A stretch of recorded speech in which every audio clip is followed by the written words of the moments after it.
Assalamualaikum warahmatullahi wabarakatuh. Alhamdulillah wa syukrulillah. Assalatu wassalamu ala rasulillah. Amma ba'd. Di zaman Sayyidina Umar bin Khattab, seorang gubernur Mesir mengirimkan hadiah untuk beliau. Hadiahnya bukan seekor unta, atau bukan perhiasan, atau bukan permadani. Hadiahnya unik. Seorang dokter. Ya, seorang dokter. Sayyidina Umar bin Khattab menerima dokter yang tidak lain adalah utusan dari gubernur Mesir. Kemudian Sayyidina Umar bertanya, apa tugas yang diberikan oleh gubernur kepada engkau? Dokter menjawab, aku diamanahkan untuk mengobati setiap ada umat Islam yang sakit. Satu hari dokter itu bertugas, tidak seorang pun dari warga masyarakat Madinah yang berobat. 2 hari, 3 hari, 1 minggu, bahkan sampai 1 bulan tidak ada seorang pun yang sakit. Dokter tersebut bingung, lalu dia mengadu kepada Khalifah Umar bin Khattab. Wahai Khalifah, aku bingung. Dari sekian banyak tempat aku ditugaskan, baru di Madinah ini tidak ada seorang pun yang berobat. Lalu Sayyidina Umar bin Khattab mengatakan, nahnu qaumun la na'kulu hatta naju'a wa idza akalna la nasba. Kami adalah satu kaum yang apabila kami makan, kami tidak sampai kenyang. Dan sebelum kami lapar, kami tidak akan makan. Kaum muslimin yang dirahmati oleh Allah Subhanahu wa ta'ala, Rasulullah adalah seorang manusia yang paling sehat hidupnya.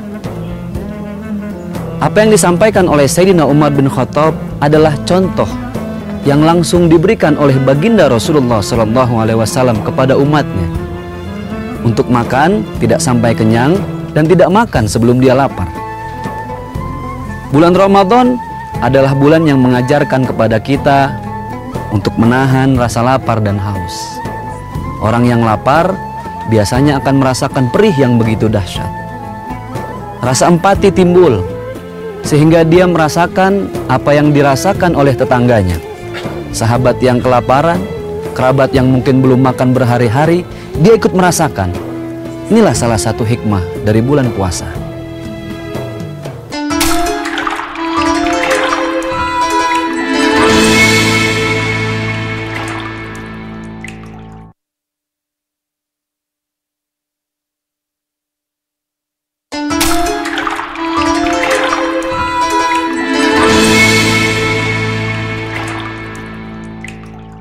Tidak hanya di Jakarta kita bisa melihat pemandangan orang yang di tengah hari kelaparan, kehausan, padahal dia harus bekerja.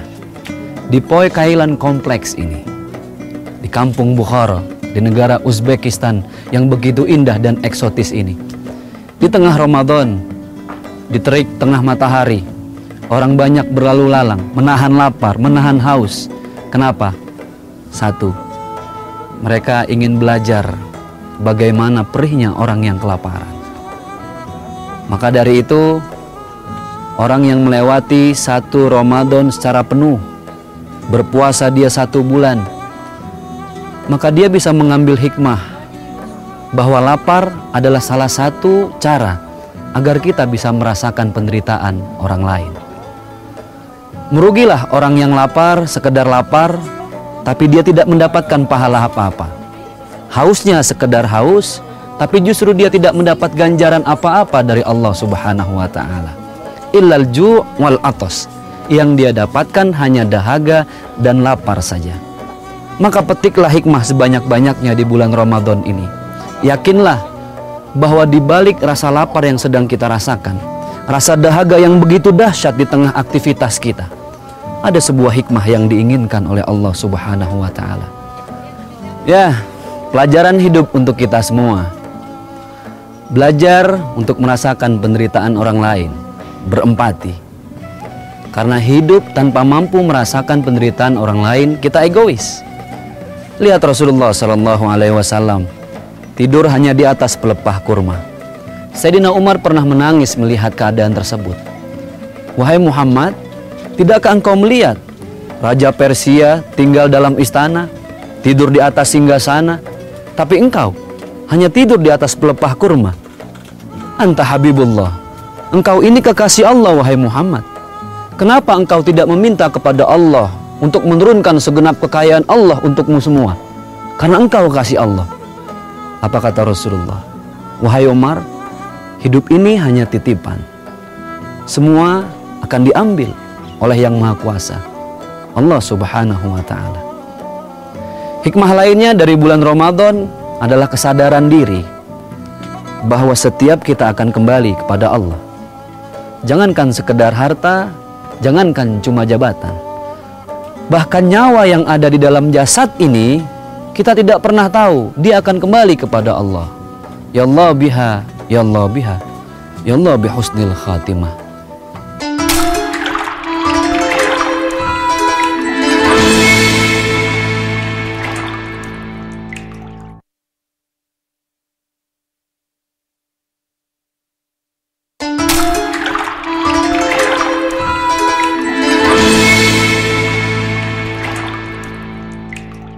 Satu bulan kita berpuasa, hanya 1 bulan. 1 tahun sebelumnya, 11 bulan sebelumnya, perut kita sibuk dengan makanan. Dia mengolah lauk pauk yang terus kita serap. Dia kecapean, dia letih. Selama kita berpuasa 1 bulan, menahan lapar, menahan dahaga, maka selama 1 bulan itu pula perut kita mengalami proses detoksifikasi, pembersihan zat-zat racun yang sudah mengendap di lambung kita. Bayangkan, 11 bulan perut kita bekerja, 1 bulan kita bersihkan. Sekian abad yang lalu Allah menurunkan syariat ini, tapi baru terbukti di abad modern oleh ilmu kedokteran. Wallahu a'lam bissawab. Allahumma la tu'akhidna in nasina aw akhtana. Rabbana wa la tahmil alaina isran kama hamaltahu ala alladhina min qablina. Rabbana ولا تحملنا ما لا طاقة لنا به واعف عنا واغفر لنا وارحمنا أنت مولانا فانصرنا على القوم الكافرين ربنا آتنا في الدنيا حسنة وفي الآخرة حسنة وقنا عذاب النار والحمد لله رب العالمين. Selamat berbuka puasa. Wassalamualaikum warahmatullahi wabarakatuh.